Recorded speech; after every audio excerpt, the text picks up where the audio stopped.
ঈদের আগে শেষ কর্মদিবস হওয়ায় বিকেল থেকে মহাসড়কে চাপ বেড়েছে। ঢাকা আরিচা মহাসড়ক এবং নবীনগর চন্দ্রা মহাসড়কে বেড়েছে ঘরমুখো মানুষের ভিড়। সাভারের পাকিজা পয়েন্ট থেকে ঈদযাত্রার খবর জানাতে এবারে যুক্ত হচ্ছেন হুমায়ুন কবির।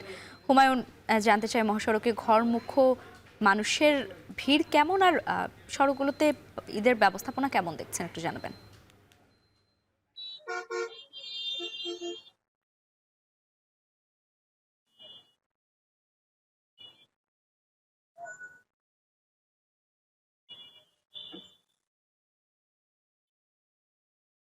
শিল্পাঞ্চল সাভার আসলে উল্লেখযোগ্য সংখ্যক গার্মেন্টস শ্রমিক কাজ করে। আজকে কিন্তু সাভারের 20% শিল্প কারখানা ছুটি ঘোষণা করা হয়েছে। সে কারণে কিন্তু সকাল থেকেই সড়কে কিন্তু কিছুটা যাত্রীর চাপ বেড়েছে। তবে ঈদকে সামনে রেখে যে অর্থে চাপ বাড়ার কথা, সে অর্থে কিন্তু চাপ এখনো বাড়েনি। আগামী 18 তারিখে আসলে শতভাগ শিল্প কলকারখানা খুলে দেওয়া হবে। তারপর কিন্তু সড়কে কিন্তু মানুষের উপচে পড়া ভিড় পরিলক্ষিত হবে। আজকে আমরা সকাল থেকে ঘুরে দেখেছি নবীনগর, চন্দ্রা, বাইপাইল, আব্দুল্লাহপুর যে সড়কটি রয়েছে, সেসব সড়কে আসলে যানবাহনের চাপ মোটামুটি রয়েছে। তবে কোথাও কোনো যানজট কিন্তু পরিলক্ষিত হয়নি। তবে যেখানে টার্নিং পয়েন্ট রয়েছে, ইউ টার্ন রয়েছে, স্টেশন রয়েছে, বাস কাউন্টার গুলো, সেখানে কিন্তু কিছুটা যানজট পরিলক্ষিত হয়েছে। এই মুহূর্তে আসলে ইফতারের পরে আমি রয়েছি হেমায়েতপুর বাস স্ট্যান্ডে।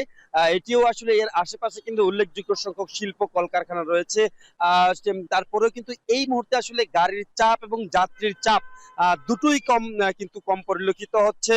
এবং আমরা কাউন্টারের কথা বলেছিলাম, কাউন্টার কর্তৃপক্ষ বলেছে তারা আসলে তেল সংকটের কারণে অনেক গাড়ি আসলে ঢাকা থেকে ছেড়ে না আসার কারণে কিন্তু তারা টিকিট ফেরত দিয়েছে। টিকিট ফেরত দিয়ে টাকা ফেরত দিতে বাধ্য হয়েছে।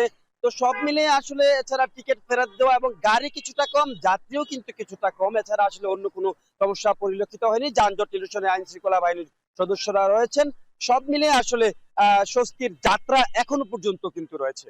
এই ছিল সড়কের পরিস্থিতি নিয়ে আমার কাছে সর্বশেষ। সাভার থেকে ঈদযাত্রার খবর জানাচ্ছিলেন হুমায়ুন কবির।